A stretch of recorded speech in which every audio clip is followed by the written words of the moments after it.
Message یہ ہے کہ اقبال کی پوئٹری پڑھ کے کچھ لوگ جو ہیں وہ اپنا پیشن، اپنی خودی، اپنی صلاحیتیں بڑھا رہے ہیں۔ میری نوا سے گریبان لالا چاک ہوا، نسیم صبح چمن کی تلاش میں ہے بھی، نہ مصطفیٰ نہ رضا شاہ میں نمود اس کی، کہ روئے شرق بدن کی تلاش میں ہے بھی۔ میری خودی بھی سزا کی ہے مستحق، لیکن زمانہ دار و رسن کی تلاش میں ہے بھی۔ میسج یہ ہے کہ اقبال کہہ رہے ہیں کہ ان کی پوئٹری کی وجہ سے بہت سے ایسے لوگ پیدا ہو گئے ہیں جو کہ ان کے کلام کو سمجھتے ہیں، اور پھر دوسرے اس میں کہہ رہے ہیں کہ اور لوگوں کو بھی یہ کام کرنا چاہیے لیکن وہ یہ کام نہیں کر رہے۔ یعنی صبح کی جو نرم و لطیف ہوا جو ہے ابھی کسی باغ کی تلاش میں ہے کہ وہاں جائے اور کسی غنچے کو کھلائے، یعنی میرے سوا جو ہے اور کوئی لوگ اس کام میں شریک نہیں ہو رہے کہ نوجوانوں کو جھنجھوڑیں کہ اپنا پوٹینشیل بڑھاؤ۔ دوسرے شعر میں اقبال کہہ رہے ہیں کہ نہ تو مصطفیٰ کمال پاشا اور ایران کے جو رضا شاہ پہلوی،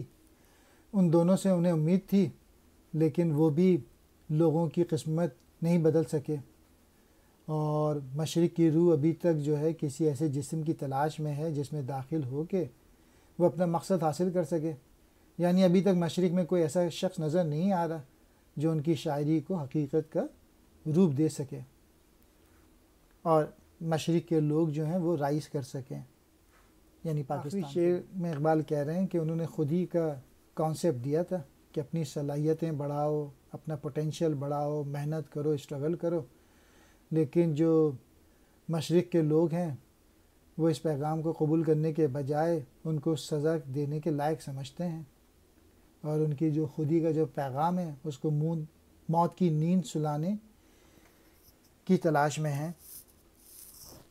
اور یعنی ان کا جو خودی کا پیغام ہے وہاں مشرق کے لوگوں نے سمجھا نہیں۔ نوا کہتے ہیں آواز یہاں پہ شاعری ہے،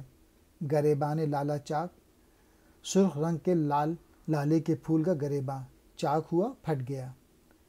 نسیم صبح صبح کی نرم و لطیف ہوا، مصطفیٰ جدید ترکی کا بانی جس کا پورا نام مصطفیٰ کمال پاشا ہے، رضا شاہ جدید ایران کا بادشاہ، نمود کہتے ہیں ظہور کو، روح شرق مشرق کی روح، مستحق لائق کو، قابل کو، دار و رسن سولی اور رسی یعنی موت کا سامان۔